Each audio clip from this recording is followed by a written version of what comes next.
Já aqui, imediatamente trazendo as últimas atualizações em cima do lance, ninguém melhor que nosso querido David de Tarso, sempre no rastro da informação. Conta pra gente, David, em que pé tá essa celeuma toda? O que mais chama a atenção diante de tudo isso, Marinho, é que o governador fez uma coletiva de imprensa ontem e falou que a Enel, durante toda a crise, deixou de dar explicações à Defesa Civil, que faz também um plano de contingência para saber quais os locais que têm hospitais, onde está faltando energia, para que eles possam também intervir. Então, realmente é um descaso por parte da concessionária em relação a explicações. Só depois que o próprio governador ligou para o presidente da Enel, que aí sim ela voltou a prestar os esclarecimentos. 5 dias depois, meu caro delegado Palumbo, 5 dias leva qualquer um à loucura. Tem limite para tudo, sinceramente. Já passou muito tempo, mas 5 dias, 100 mil pessoas, 6 dias no caso aqui, para ser, ainda contando com a manhã de hoje. Pois é, mas parece que para essa porcaria de empresa não tem problema nenhum, né? Eles têm um monopólio, faz o que quer, não tem concorrente, o governo federal não toma nenhum tipo de atitude e quem paga o pato é o povo de São Paulo, o povo da Grande São Paulo. Saudade da época da CPFL, não sei se vocês se lembram, Companhia Paulista de Força e Luz. Não acontecia o que está acontecendo agora. É muito descaso. Mais uma vez eu reforço, a prefeitura tem culpa somente na manutenção das podas de árvore, de fazer as podas de árvore. Mas os funcionários da prefeitura não podem tocar nas árvores se tiver um fio. Eles podem morrer. E essa companhia incompetente, essa companhia não faz o que tem que fazer. Eles não fazem o mínimo necessário. Denúncias de que eles estão tirando os carros da empresa porque filmaram. Então eles colocam na rua do lado, na rua de trás, como se o povo fosse idiota. E o povo não é idiota. Nós pagamos impostos, não é favor o que vocês estão fazendo. Vocês não estão fazendo nada mais que a obrigação de vocês. Aliás, não estão fazendo a obrigação de vocês. Então o governo federal ele tem que tomar uma atitude. Cabe a ele. Ele regula, ele fiscaliza e ele pode acabar com esse contrato, que é um contrato que só beneficia uma parte. Eles ganham e o povo perde. Muito bem, Paulo, olha só, a imagem que a gente está projetando aqui, só para você entender o reflexo dessa indignação popular, a revolta que ainda o apagão tem causado e, claro, os reflexos aí trágicos. A gente vê algumas cenas de chamas no Campo Limpo, periferia de São Paulo, na principal via que foi obstruída, no momento que moradores ali chegando absolutamente no limite, totalmente compreensível, e entrando em erupção a revolta de ficarem aí nessa condição, eu diria até medieval, depois de 5, 6 dias hoje, contando com a manhã dessa quarta-feira. Meu caro Mano Ferreira, o que você acha? Realmente a situação é revoltante e desesperadora, mas é de difícil resolução. Vamos lá para alguns detalhes técnicos. A ANEEL, que é a Agência Nacional de Energia Elétrica, o órgão regulador responsável por acompanhar a qualidade dos serviços das concessionárias em todo o Brasil, tem um ranking das concessionárias. Existem no Brasil, atualmente, 29 concessionárias consideradas de grande porte, que são aquelas que atendem mais de 400 mil unidades consumidoras de energia. Qual é a posição da Enel de São Paulo? A 21ª, ou seja, está entre as piores. Contudo, o que isso evidencia? Que tem outras ainda piores na fila.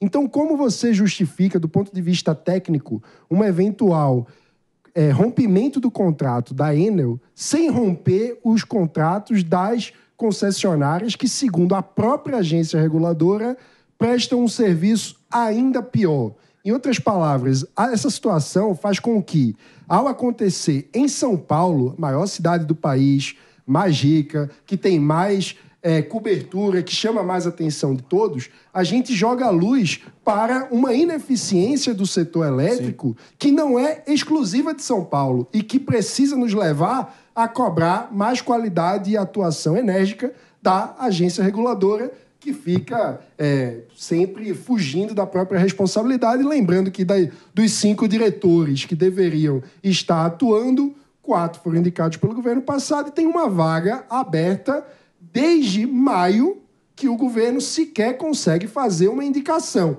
Porque, segundo o próprio ministro, porque estão fazendo articulação política com o Senado Federal. Ou seja, é uma crise que mostra como a atuação política no Brasil, lembrando que todos esses indicados são aprovados no Senado, assim como as indicações para o Banco Central, e a gente vê a politicagem tomando conta de um órgão que devia ser técnico e atuar em prol do interesse público da população. Acho fundamental esse ponto que o Mano acabou de trazer, porque qualquer terremoto ou qualquer avalanche tem ali um fato gerador, algum princípio.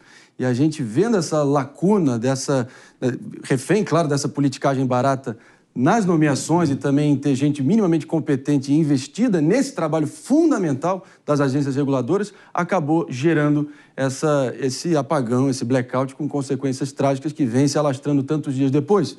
Agora, eu acho que vale a pena a gente só, enfim, claro, trazendo aqui também a nossa querida Jess Peixoto, para somar aqui na discussão, não sem antes a gente só trazer aqui também a fala do próprio governador Tarcísio de Freitas, que rasgou o verbo, não poupou críticas à atuação da Enel, que está correndo atrás do prejuízo e tentando fazer ali um remendo de última hora para tentar, de uma vez por todas, dar um ponto final nesse caos todo. Vamos ver o que ele falou.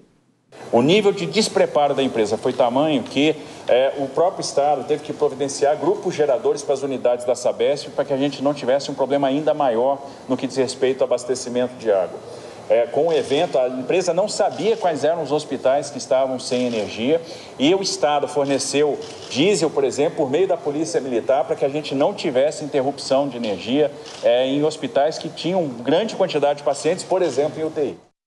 E a Enel, com as costas contra a parede, para dizer o mínimo, está fazendo um esforço para tentar pegar funcionários de outras concessionárias de energia, por exemplo, a Light, a Neo Energia, a Electro, a EDP, todos tentando fazer uma força-tarefa de última hora para colaborar nos esforços de finalmente encerrar essa insanidade toda. Isso sem dizer que eles estão mobilizando funcionários da própria Enel no Ceará e também da Argentina, Espanha, Itália, Estados Unidos também, vindo ali com o seu know-how, também a capacidade técnica deles para tentar unir esforços e trazer uma resolução.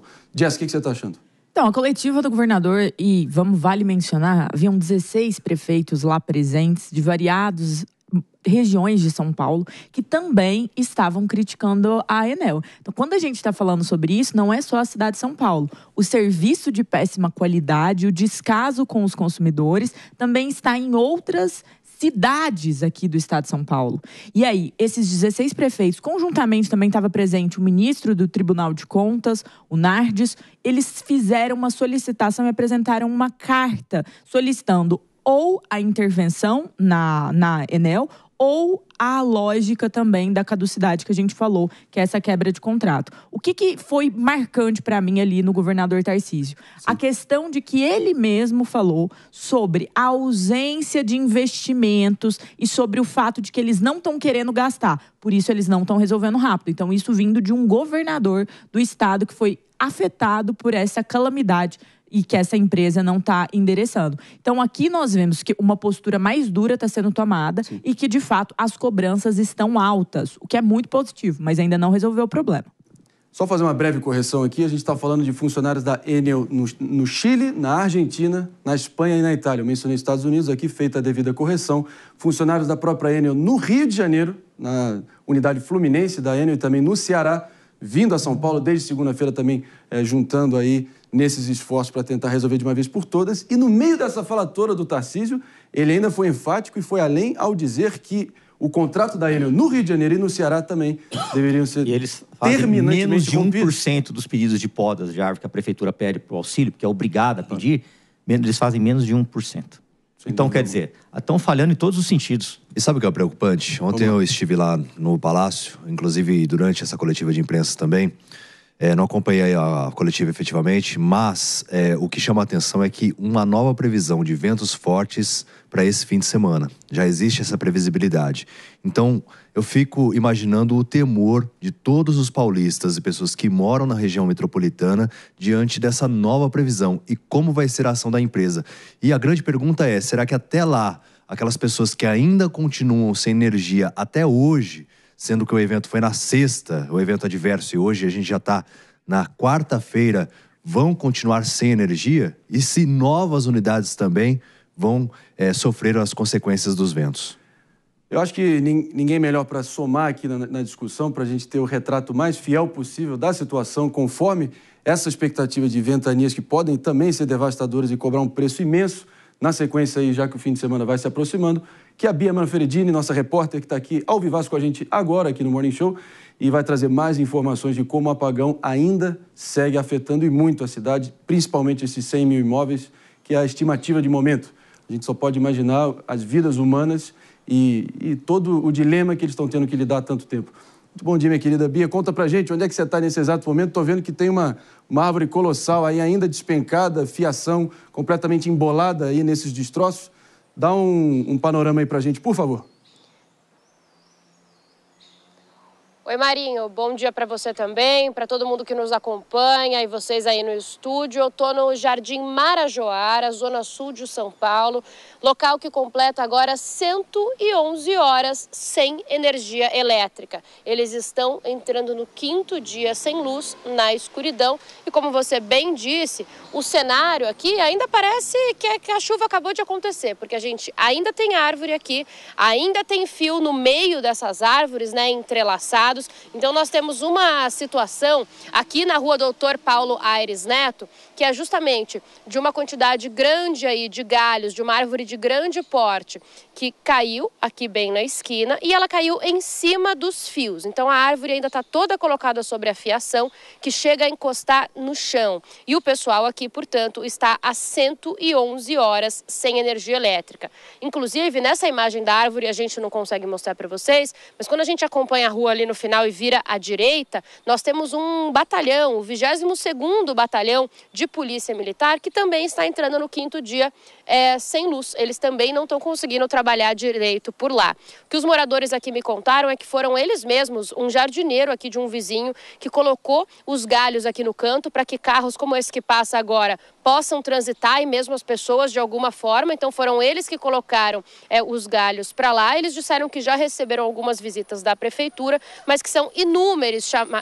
chamados com a Enel. Olha, vou até contar para vocês, parece mentira, mas o caminhão da Enel, ele encosta neste momento aqui, ó, nas nossas imagens ao vivo, a gente vê um caminhão da Enel chegando. Eu ia dizer justamente que os moradores me disseram que depois de mais de 50 chamados, o último estava programado para hoje, 9 horas da manhã. E eu ia falar, olha, agora são 10h15 e a Enel não apareceu. Bom, depois de 50 chamados e o último às 9 horas da manhã, a gente vê um caminhão da Enel encostando aqui na rua, exatamente agora às 10h15 da manhã. Vamos ver se eles vão resolver o problema e em quanto tempo eles vão resolver o problema dessas pessoas às 111 horas sem luz. Eles me contaram, entre outras coisas, Marinho, que já não tem mais vela aqui na região para comprar.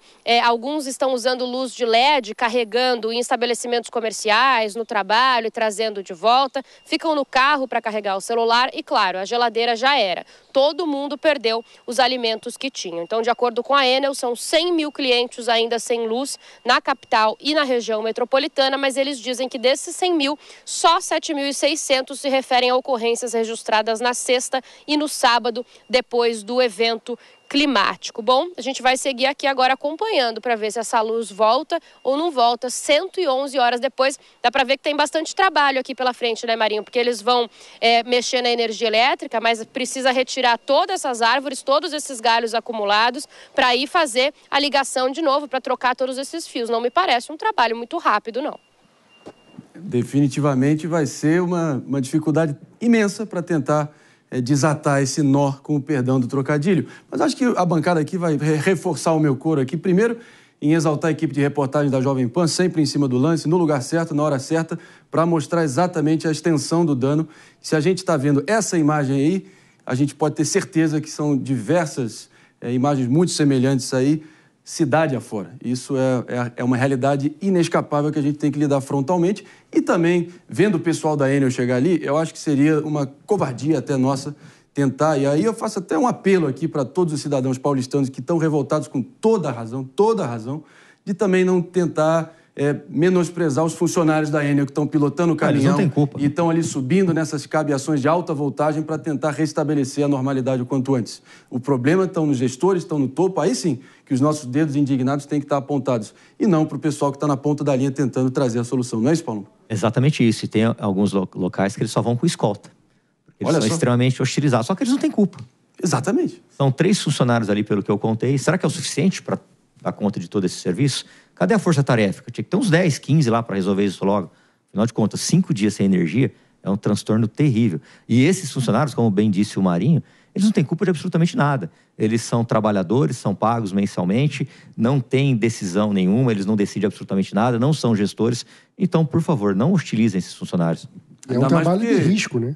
Muito risco. Mexer com altíssimo risco, altíssima periculosidade. Então, acho que de certa forma fazem parte dos famosos heróis invisíveis aí que estão, enfim, silenciosamente fazendo o trabalho deles duro, condições adversas, mas tentando trazer uma solução.